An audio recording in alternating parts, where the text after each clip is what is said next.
Live. Today, we're pleased to have the member of the House Judiciary Committee, Congressman Mike Johnson of Louisiana. Congressman, good to see you, and thanks for coming on this this Friday here.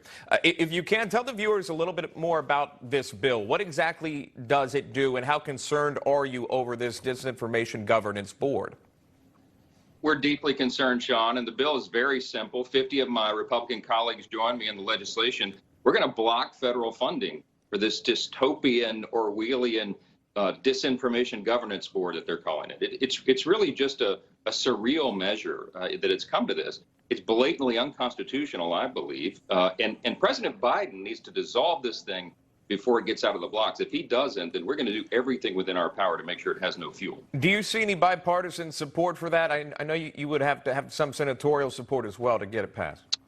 Yeah, we got to get to the magic number 218 on the House floor to pass it. But I'll tell you this, I am actually optimistic, Sean, about this one, because we're hearing some of our colleagues, and a couple of them have come out publicly in the last couple of days, expressing their deep concern about this. They're right to be concerned about it. I mean, this is really a crazy measure. Look, I was a constitutional law attorney before I got to Congress for 20 years. I was in the courts defending free speech and the sanctity of life and all of our fundamental freedoms.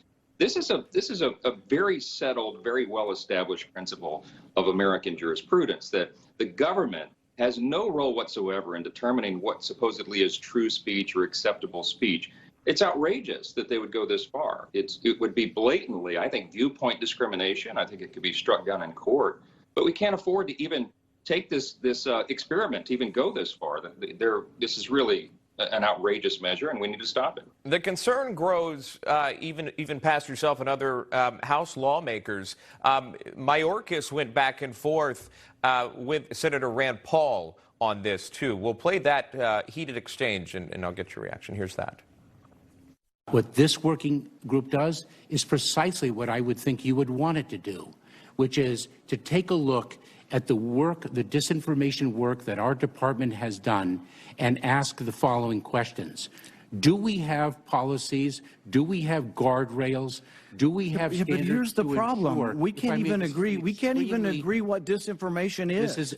You can't even agree that it was disinformation, that the Russians fed information to the Steele dossier. If you can't agree to that, how are we ever going to come to an agreement on what is disinformation so you can police it on social media? Does the senator have a point?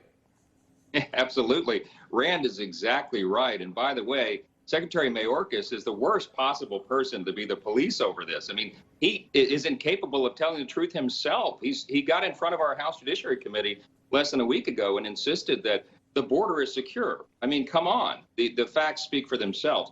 Nina Jankowicz is the person that they want to put in charge of this, of course. And she is infamous online on her own social media accounts of spreading disinformation. She insisted, by the way, or for example, that the Hunter Biden laptop story was fake, and that the Russian, the Donald Trump Russian collusion hoax was the gospel truth. And she's supposed to be in charge of determining what is true and what is acceptable speech. It's just outrageous. He was questioned about the very TikTok video that you're seeing now, said he had no knowledge of this TikTok video, which argues the point of how much vetting, how large was the vetting process in finding a leader for this quote-unquote Disinformation Governance Board. You mentioned the border. I want to turn to this. This is a moment out of the White House press briefing room where Jen Psaki was asked about the troop presence or possible troop presence there on the border as the numbers continue to skyrocket. Here's that. Did the president ask anyone in the Mexican government or in that conversation for an increase of troops on the southern border? No. He has not. He did not, and did not on that call. It was short but sweet, but again, this was the topic of speaking with the Mexican government, U.S. government, trying to find a solution there. Your thoughts on that, and if that's not being done, what is being done by the American government to curb the numbers?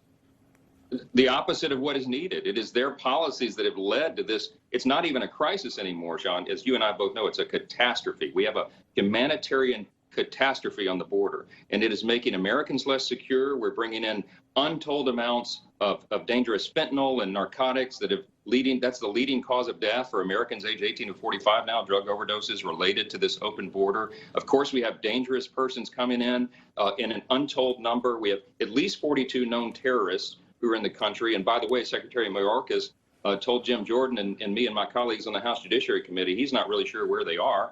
We have dangerous MS-13 gang members and all the rest. Millions of people have come across that border illegally since Joe Biden took office, and this trajectory is not sustainable. Right now, Sean, they have given us no indication whatsoever that they intend to change it. So that's why this next election cycle is so important in November. I mean, the American people are making a big decision here about the future, the security, the sovereignty of America, and you cannot overstate the importance of this. Congressman, I'll let you go, but I want to ask you one final question about Ruth Sent Us, which is the name of this activist organization that it plans to target the homes of 6 conservative Supreme Court justices as well as Catholic churches on Mother's Day because they're opposed to the leaked opinion piece put out that could impact the decision of Roe. Again, targeting Supreme Court justices in their homes, the conservative justices. I'm curious to know your thoughts on that, and then the White House's statement on that, saying they don't have a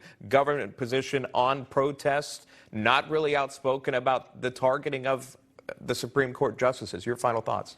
It's dangerous, and it's an extraordinary level of hypocrisy that we've come to expect from Democrats in Washington now. For a year and a half, 2 years, breathlessly, they have told us how we must save democracy and save our institutions. They do not care at all. If the decisions and the outcomes are not what they want and expect, then they'll just burn it down. And the idea that they would send these protesters, and some of this could lead to violence, to the homes of the justices, it puts our entire justice system in peril. It's outrageous. The president should put down a heavy hand and say, enough. We believe in free speech and protest, but not at the homes of the people who are serving in our government. So the president should have a statement on this and get out in front of it.